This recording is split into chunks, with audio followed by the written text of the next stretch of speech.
How's it going, everybody? Delightful Eon here. So I wanted to give my personal opinion on God, and everyone obviously has their own interpretation about God and the universe and nature and the divine, but I wanted to go over some of my personal thoughts on this issue and some of my own opinions on what's really going on here. If you like this kind of philosophical stuff, maybe check out some of my other videos and maybe consider hitting the subscribe button if you enjoy my content. So before I delve into my opinion on God, let me give you a little bit of background just to put this all in context so that you kind of understand how I came to this conclusion. So I was raised Catholic, and I was Catholic. I would say I was a solid Catholic until maybe about age 15 or 16. And then I started to really question, well, how do we know that the holy books are actually inspired by God? How do we know that God actually cares about us as human beings? How do we know that the universe just wasn't some random generation of potential states?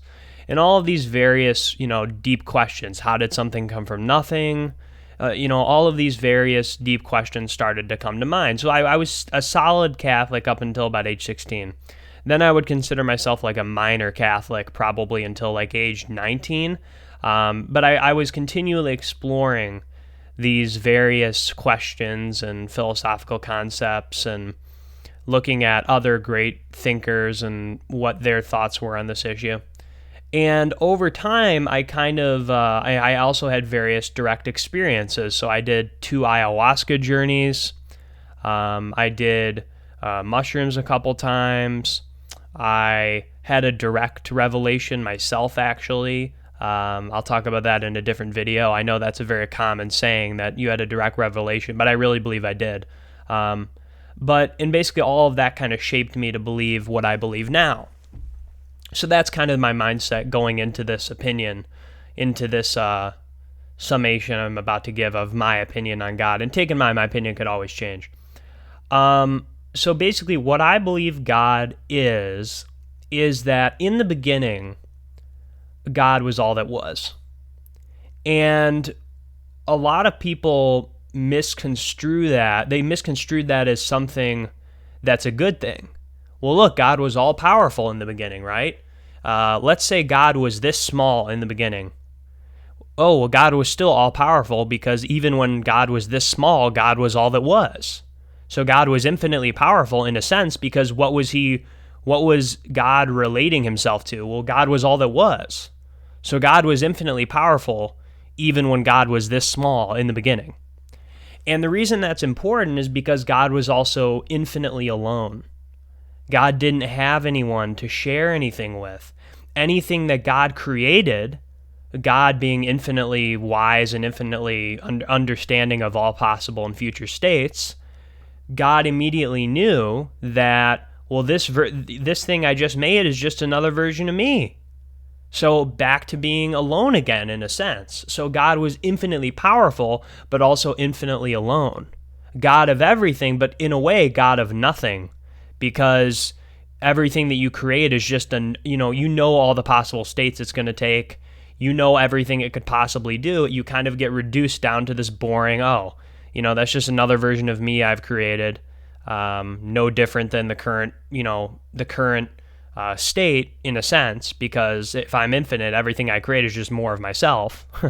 So God is infinitely alone. God is God of everything, but also God of nothing. And basically, after a while, what I think happened was that God realized that through a certain rotation, through a certain ability to create, God could, in a sense, trick himself into believing that there were separate entities, that there were other people. So God generated, in a sense, all of these various different universes and worlds and other conscious beings like me or you. And we really believe that, we're conscious and that we're experiencing this reality. And, we've we've captured this part of the universe and we're pretty attached to it. Most people are pretty attached to their ideas or their conceptions about what reality really is. But in truth, just a couple years ago, 100 years ago, me and you didn't exist. So the fact that we're so attached to this reality, even though we didn't even have it just 100 years ago, kind of, shows the comical nature of it all. But in a sense, I believe that we all have the divine spark in us. We all have the divine potential, this little spark that was put in each conscious being by God. So in a sense, we are God at a lower level. We are God at a lower evolved state. And basically what I believe is that God is like a flat sheet of paper.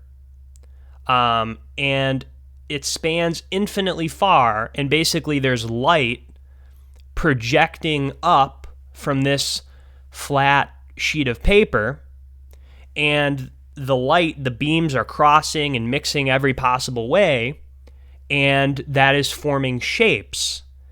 And those shapes, if you talk into a square, what you say reverberates infinitely through that square, through that shape, back to the flat surface in the beginning. So in a sense, we are all light being crisscrossed and mixed up in every possible way to create every possible shape, to create every possible combination.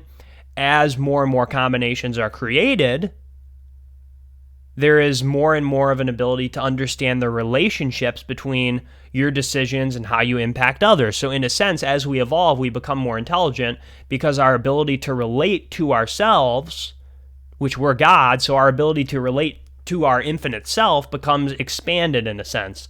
So basically what's going on is that the light that is in the beginning is the same as the light that's in the end.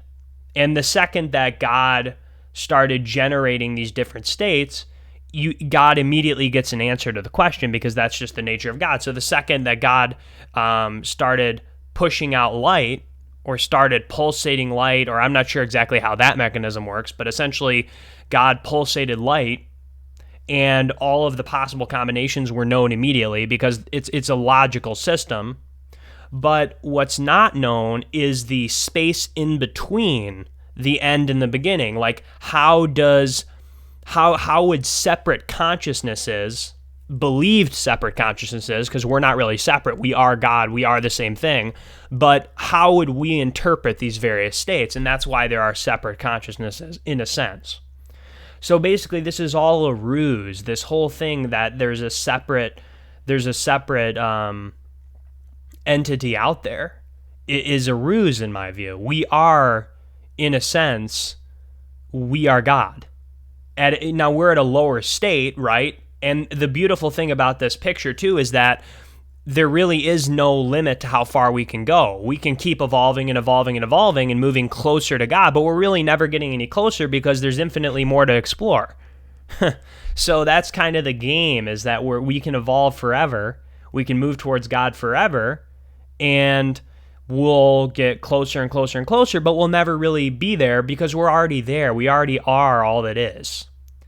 And, another kind of interesting thought on this that I've had is, you look at Shakespeare.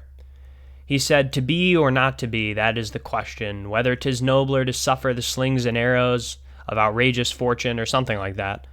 And when I read that statement, it's very impactful. It's a very impactful statement. To be or not to be, to live or to die. And I almost think that God in the beginning was thinking that same kind of way.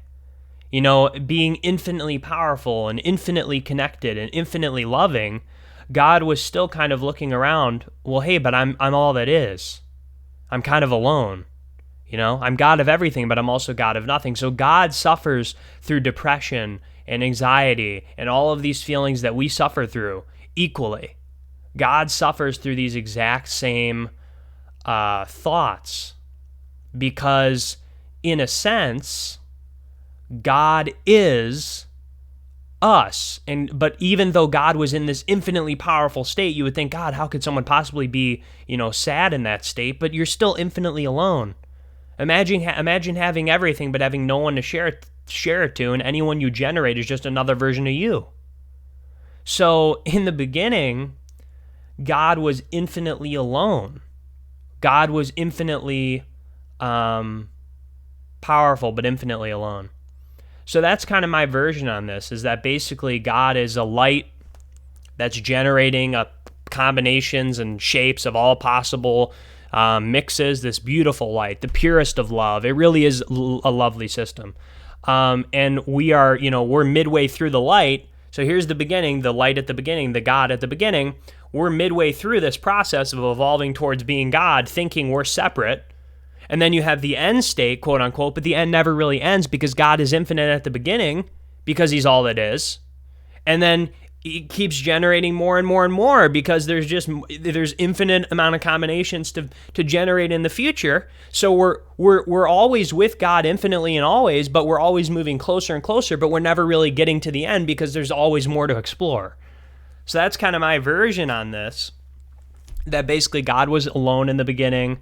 God was infinitely connected to everything. God was everything, but God was also infinitely alone, God of nothing and God of everything, And I think the reason Shakespeare reverberates through us all, and the reason that beautiful language kind of impacts us all, is because we all relate to that beginning state where we were infinitely alone, because we are God in my worldview at a lower level. And basically, that is how the system works. That's how this whole process, that's how the whole process works. And I think this is really an impactful way to say it, that, we're experiencing our own struggles and our own suffering, but really we've always been experiencing these struggles and sufferings, even when we're infinitely powerful. So, there's enough suffering and beauty to go around, you could say, because we are all God in my worldview. So that's kind of my interpretation of God, my interpretation of what's going on here. Could be wrong. You never know. Could be right. Everyone has their own kind of interpretation, but that was mine. If you like this kind of stuff, maybe consider hitting the subscribe button down below. Have a good one.